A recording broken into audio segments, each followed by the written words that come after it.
자, 여러분 안녕하세요. 여러분의 경제학 멘토, 경제학장 박사입니다.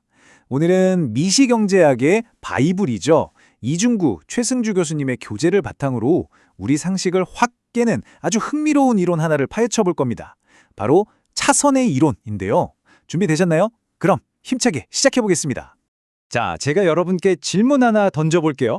상상 한번 해보세요. 여러분이 아주 중요한 경제 정책을 결정해야 하는 사람이에요. 그런데 현실의 벽에 딱 부딪혀서 모든 면에서 완벽한 그야말로 이상적인 정책을 펼칠 수가 없는 상황입니다. 이럴 때 여러분은 어떤 선택을 하시겠어요? 지금 아주 좋은 질문이 나왔네요. 그쵸. 보통 이렇게 생각하죠. 교수님, 당연히 모든 조건을 다 만족시킬 수는 없어도 할 수 있는 만큼은 최대한 많은 조건을 만족시키는 게 그 다음으로 좋은 거 아니에요? 와, 너무나 상식적이고 합리적인 생각이죠? 100점짜리 답안지를 못 내면 90점짜리라도 내는 게 당연히 낫잖아요. 네, 아주 날카롭고 좋은 질문이에요. 그런데 말이죠. 여기서 경제학이 우리 뒤통수를 딱 칩니다. 놀랍게도 경제학의 대답은 아니요라는 겁니다. 네? 뭐라고요? 맞아요. 최대한 많은 조건을 만족시키려고 애쓰는 그 반드시 더 나은 결과, 즉 차선을 보장하지는 않는다는 거죠. 와, 이게 대체 무슨 소리일까요? 오늘 우리가 풀어볼 미스터리가 바로 이겁니다. 자, 이 놀라운 반전 뒤에 숨어있는 경제 이론, 그 이름이 바로 차선의 이론입니다. 왜 우리의 상식이 틀렸는지, 그리고 진짜 차선책은 무엇인지 지금부터 그 정체를 한번 제대로 알아보겠습니다. 자, 교재에 나온 정의를 한번 같이 보죠. 말이 조금 어려운데 제가 쉽게 풀어드릴게요. 그러니까 최고의 상태, 이른바 파레토 최적을 만들려면 여러 조건이 쫙 필요한데 그중 단 하나라도 삐끗해서 만족시킬 수 없게 되면 나머지 조건이라도 잘 지켜야지 하고 애쓰는 게 오히려 전체 상황을 더 망칠 수도 있다는 거예요. 정말 역설적이지 않나요? 이게 그냥 그럴 수도 있다는 식의 뜬구름 잡는 얘기가 아니고요. 1956년에 립시와 랭카스터라는 두 경제학자가 이걸 수학적으로 딱 증명해냈어요. 그러니까 이건 아주 탄탄한 논리적 근거가 있는 중요한 경제 원리라는 뜻입니다. 아, 교수님, 말로만 하니까 머리 아파요. 네네, 그럴 줄 알았어요. 100번 듣는 것보다 한 번 보는 게 낫죠? 이 복잡하고 알쏭달쏭한 이론을 한 방에 이해시켜줄 마법의 그래프를 같이 보면서 얘기해보자고요. 자, 바로 이 그래프입니다. 이 안에 모든 답이 들어있어요. 좀 복잡해 보이나요? 걱정 마세요. 저랑 같이 한 조각 한 조각 뜯어보면 아하 하고 무릎을 탁 치게 될 겁니다. 가로축은 X제, 세로축은 Y제의 생산량, 그리고 여러 곡선들이 보이네요. 이 그래프에서 우리 모두의 꿈의 목적지, 유토피아는 어딜까요? 바로 저기 점 E입니다. 이 점은 뭐냐면요. 생산도 최고로 효율적으로 하고 사회 전체의 만족도도 최고인 그야말로 완벽한 지점이죠. 여기 보이는 사회 무차별 곡선이라는 건 일종의 행복 지도에 있는 등고선 같은 거예요. 바깥으로 갈수록 행복 레벨이 높아지는 거죠. 즉, 점 E는 아무 제약이 없을 때 우리가 달성할 수 있는 최고의 행복 상태, 파레토 최적인 겁니다. 하지만 현실은 냉혹하죠. 어떤 이유로든 FG라는 제약이 떡하니 생겼다고 쳐봅시다. 이 선 밖으로는 절대 나갈 수 없게 된 거예요. 그럼 어떻게 되죠? 우리의 꿈이었던 저 점 E는 이제 가질 수 없는 그림의 떡이 되어버린 겁니다.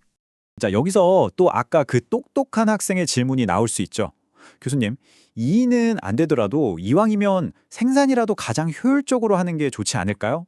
저 생산 가능 곡선 II 위에 있는 점, 예를 들어 점 H 같은 곳을 고르는 게 가장 합리적인 차선책이잖아요. 맞아요. 아주 논리적이죠. 생산 효율성이라는 중요한 최적 조건을 지키는 거니까요.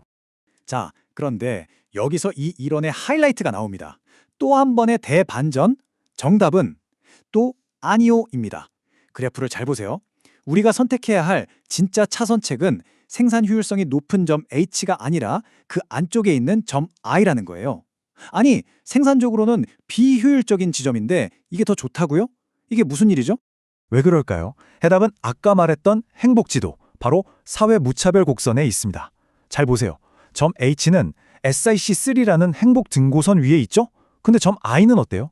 그보다 더 바깥쪽, 즉 행복 레벨이 더 높은 SIC2 위에 있잖아요. 다시 말해 점 H가 생산은 더 효율적일지 몰라도 사회 전체가 느끼는 만족감은 점 I에서 더 높다는 겁니다. 이 표를 보면 그냥 한눈에 딱 들어오죠. 생산 가능 곡선 I 위의 점들은 생산 효율성은 높음이지만 사회 후생 수준은 상대적으로 낮은 SIC3에 머물러요.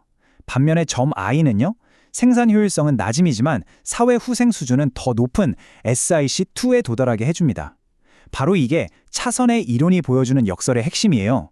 하나의 조건, 예를 들어 생산 효율성만 죽어라 고집하는 것보다 차라리 그걸 좀 포기하더라도 다른 조건들과의 균형을 맞추는 게 전체적으로는 더 나은 선택일 수 있다는 거죠. 그렇죠. 바로 그거예요. 이제 완벽하게 감 잡았네요. 그러니까 모든 걸 다 잘할 수 없는 상황에서는 뭐 하나라도 완벽하게 하겠다고 고집 부리는 게 오히려 전체를 더 망가뜨릴 수도 있는 거구나. 이게 바로 차선의 이론이 우리에게 주는 가장 뼈아픈 그리고 중요한 교훈입니다. 자, 그럼 오늘 배운 내용 한번 싹 정리하고 이 이론을 우리가 현실에서 어떻게 써먹을 수 있을지 생각해보는 시간으로 넘어가 보죠. 오늘 배운 차선의 이론, 핵심 딱 3가지만 기억합시다. 첫째, 완벽할 수 없을 때 이거라도 지켜야지 하는 우리의 상식적인 직관이 함정이 될 수 있다. 조심해야 돼요. 둘째, 부분적으로 최선을 다한다고 해서 전체적으로 최고가 되는 건 아니다. 부분의 합이 전체가 아니라는 거죠. 마지막 셋째, 때로는 완벽을 추구하기보다 여러 조건들을 조금씩 양보하고 타협하는 게 전체적으로는 더 나은 결과를 낳을 수 있다는 점입니다. 그럼 마지막으로 여러분이 고민해볼 질문을 하나 던지면서 오늘 마무리할게요. 정말 복잡하게 얽히고 설킨 현실 문제들 있잖아요. 뭐 환경 규제라던가 여러 나라들끼리 하는 무역 협상이라던가 이런 문제에 오늘 배운 차선의 이론은 어떤 지혜를 줄 수 있을까요? 완벽한 정답이 없는 이 세상에서 우리는 어떻게 더 나은 차선을 찾아 나아가야 할까요? 한번 곰곰이 생각해 보시면 좋겠습니다. 자, 오늘 강의는 여기까지. 지금까지 경제학장 박사였습니다. 감사합니다.